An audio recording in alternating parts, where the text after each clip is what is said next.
ভারতের অফিসিয়াল মানে যে বয়ান আমরা মাঝে মধ্যে শুনি, তারপরে তাদের সিনেমা কিংবা অন্যান্যভাবে বিভিন্ন নেতৃবৃন্দদের বক্তব্যের মধ্যে থেকে কোনো কোনো ইতিহাসবিদদের রচনার মধ্যেও এই ভঙ্গিটা পাওয়া যায়, যেটা মূলত ভারত পাকিস্তানের যুদ্ধ ছিল, বাংলাদেশ বাই প্রোডাক্ট হিসেবে একটা রাষ্ট্র হয়ে গেছে।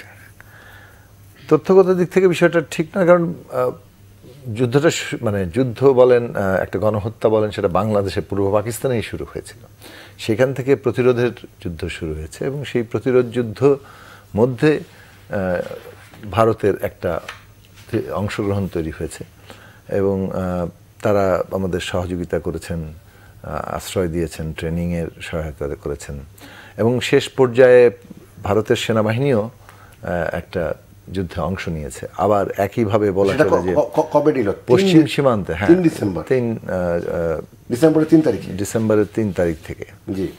তো ওই যে এবং পশ্চিম সীমান্তেও একটা তখন ভারত পাকিস্তানের মধ্যে যুদ্ধ হয়েছে। এগুলো 9 মাসের শেষ 3 সপ্তাহ। এগুলো ঘটনা হিসেবে এই পরিক্রমাটা তো আসলে কেউ উল্টে দিতে পারবে না।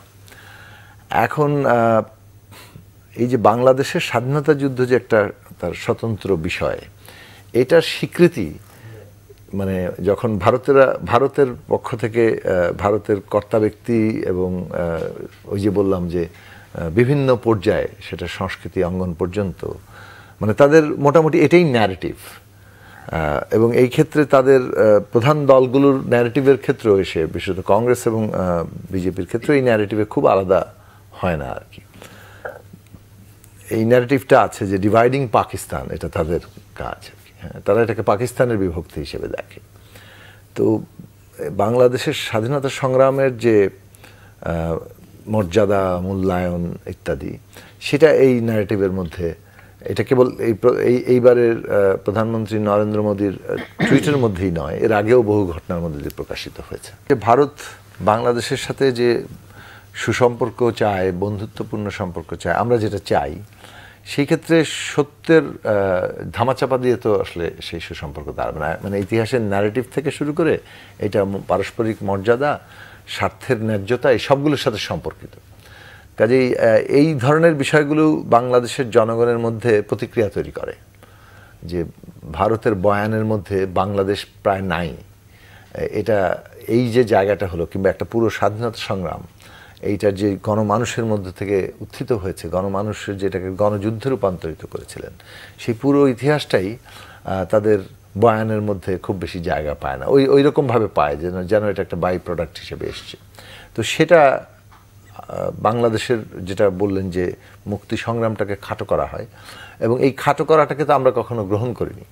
আমরা আমাদের যুদ্ধের মর্যাদাকে আমরা উপলব্ধি করি, এটার যে স্বকীয়তা, এর যে রাজনৈতিক তাৎপর্য, এর যে কি বলে যে একটা পুরো জনগোষ্ঠীর মুক্তির জায়গা থেকে যে গুরুত্ব, সেইটা সব দিক থেকে তার মহিমাই, যাকে বলে যে স্বমহিমায় এটা বিরাজমান। আমাদের কর্তব্যের জায়গা হচ্ছে যে বাংলাদেশকে ওই জায়গায় পৌঁছানো যেখানে আসলে আমাদের কাঙ্ক্ষিত বাংলাদেশ, যেটা মুক্তিযুদ্ধের মধ্যে দিয়েই সামনে এসেছিল, সেটা যদি আমরা অর্জন করি, আমাদের যুদ্ধ সমপরিমাণে আরও, যাকে বলে যে ইতিহাসে এবং সারা দুনিয়ার কাছেই সেভাবে প্রতিষ্ঠিত হবে। ফলে আমাদের বরং এটা আমি দেখি যে বাংলাদেশ মুক্তি সংগ্রামের মধ্য দিয়ে যে মহিমাটা তৈরি হয়েছিল এবং একটা রাষ্ট্রপত্তন হয়েছে, সে যে রাষ্ট্রটার অঙ্গীকার কিংবা লক্ষ্য স্থির করেছিল, সেই জায়গায় পৌঁছাতে পারার ব্যর্থতা, সেই জায়গায় পৌঁছাতে না পারার ফলে আমাদের শাসকদেরকে আমরা দেখেছি ক্ষমতা রক্ষার জন্য বিদেশিদের দ্বারস্থ হয়েছে। এবং সর্বশেষ 15 বছরে তো এটা একেবারে খোলাখুলি রূপ নিয়েছিল যে মোটামুটি ভারতের সরাসরি প্রত্যক্ষ সহযোগিতায় শেখ হাসিনা ক্ষমতায় আছেন। এটাকে যা বলে লুকিয়ে ছাপিয়ে রাখার কোনো ব্যাপার ছিল না। 14 সালে তো একেবারে সরাসরি তারা এসে বুঝিয়ে দিয়ে গেছেন যে আমরাই আসলে এই সরকারকে ক্ষমতায় রাখছি এবং এটা ভারতের নিরাপত্তার স্বার্থের জন্য জরুরি। তো বাংলাদেশের জনগণের অধিকার হরণ করে ভারতের নিরাপত্তা স্বার্থ, এইটা তো আসলে যৌক্তিকতার জায়গাতে দাঁড়াতে পারে না। এবং এইটা আরেকটা দেশের অর্থাৎ একটা স্বাধীন সার্বভৌম বাংলাদেশের জনগণের মর্যাদা অধিকার তার সম্পূর্ণ লঙ্ঘন। ফলে বাংলাদেশের জনগণ কিন্তু সেইটা গ্রহণ করেনি এবং এই জুলাই আগস্ট অভ্যুত্থান এইটাকে প্রতিষ্ঠিত করেছে যে এই অবস্থানটা গ্রহণযোগ্য না। জনগণ স্বাধীন সার্বভৌম বাংলাদেশ দেখতে চায়, নতজানু বাংলাদেশকে দেখতে চায় না। এবং স্বাধীন সার্বভৌম বাংলাদেশ হতে হলে যে আমাদের রাজনৈতিক ব্যবস্থায় এমনভাবে তৈরি করতে হবে যে রাজনৈতিক ব্যবস্থা আমাদের জনগণের সবগুলো অংশ, প্রতিনিধিত্বকারী অংশ নিজেদেরকে অংশীদার ভাবতে পারে। তাদের মধ্যে প্রতিদ্বন্দ্বিতা থাকবে, ক্ষমতা নিয়ে দ্বন্দ্ব থাকবে, কিন্তু একই ব্যবস্থার অংশীদার সবাই এবং তার মধ্যে একটা গণতান্ত্রিক প্রক্রিয়া, ক্ষমতা হস্তান্তরের পথ থাকে। জনগণকে জয় করে যে কেউ ক্ষমতায় যাওয়ার লক্ষ্য কিংবা স্বপ্ন দেখতে পারে।